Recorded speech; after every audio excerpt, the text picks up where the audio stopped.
কারাগারের ভেতরে থেকেও পাকিস্তানের সাবেক প্রধানমন্ত্রী ইমরান খান আবারও তীব্রভাবে আক্রমণ করেছেন দেশটির সেনা প্রধান ফিল্ড মার্শাল আসিম মুনিরকে।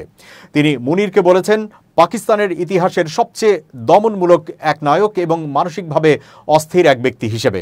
এ খবর দিয়েছে অনলাইন এনডিটিভি। ৭৩ বছর বয়সী সাবেক ক্রিকেটার ইমরান খান ২০২৩ সালের আগস্ট থেকে একাধিক মামলায় কারাবন্দী। তিনি অভিযোগ করেছেন যে আসিম মুনির কেবল নির্মম দমন নীতি দিয়ে দেশ চালাচ্ছেন। তার অফিসিয়াল এক্স অ্যাকাউন্ট থেকে মঙ্গলবার পোস্ট করা এক বিবৃতিতে বলা হয়, তার শাসনের অধীনে নির্যাতনের মাত্রা অভূতপূর্ব। ক্ষমতার নেশায় অন্ধ হয়ে মুনির যে কোনো কিছু করতে পারেন। ইমরান খান ৯ মে, ২৬ নভেম্বর এবং মুরিদকে ঘটনার কথা উল্লেখ করে বলেছেন, এসবই ক্ষমতার অন্ধ ব্যবহারের জ্বলন্ত উদাহরণ। তিনি দাবি করেন, পুলিশ ও নিরাপত্তা বাহিনীর গুলিতে তার দলের কর্মীরা নিহত হয়েছেন। ইমরান বলেন, নিরস্ত্র নাগরিকদের ওপর নির্বিচারে গুলি চালানো কোনো সভ্য সমাজে কল্পনাও করা যায় না। নারীদের বিরুদ্ধে এমন বর্বর আচরণ পাকিস্তানের ইতিহাসে আগে কখনো দেখা যায়নি।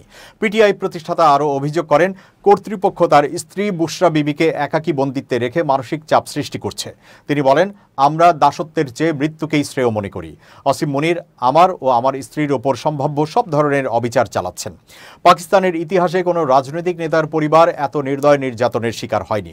আমি আবারও স্পষ্ট করে বলছি, মুনির যাই করুক না কেন, আমি কখনোই তার সামনে মাথা নত করব না। ইমরান খান জানিয়ে দেন, তার দল পাকিস্তান তেহরিকে ইনসাফ পিটিআই কোনো অবস্থাতেই ফর্ম ৪৭ সরকার বা সামরিক কর্তৃপক্ষের সঙ্গে সংলাপে বসবে না। তিনি বলেন, একটি পুতুল সরকারের সঙ্গে আলোচনা অর্থহীন, যার প্রধানমন্ত্রী প্রতিটি প্রশ্নের আগে বলেন, আমি জিজ্ঞেস করে আসি। আমরা যখনই সংলাপের চেষ্টা করেছি, দমন পীড়ন আরও বেড়েছে। এখন সমস্ত ক্ষমতা এক ব্যক্তির হাতে, আসিম মুনিরের। তিনি নিজের পদ রক্ষায় যে কোনো কিছু করতে প্রস্তুত।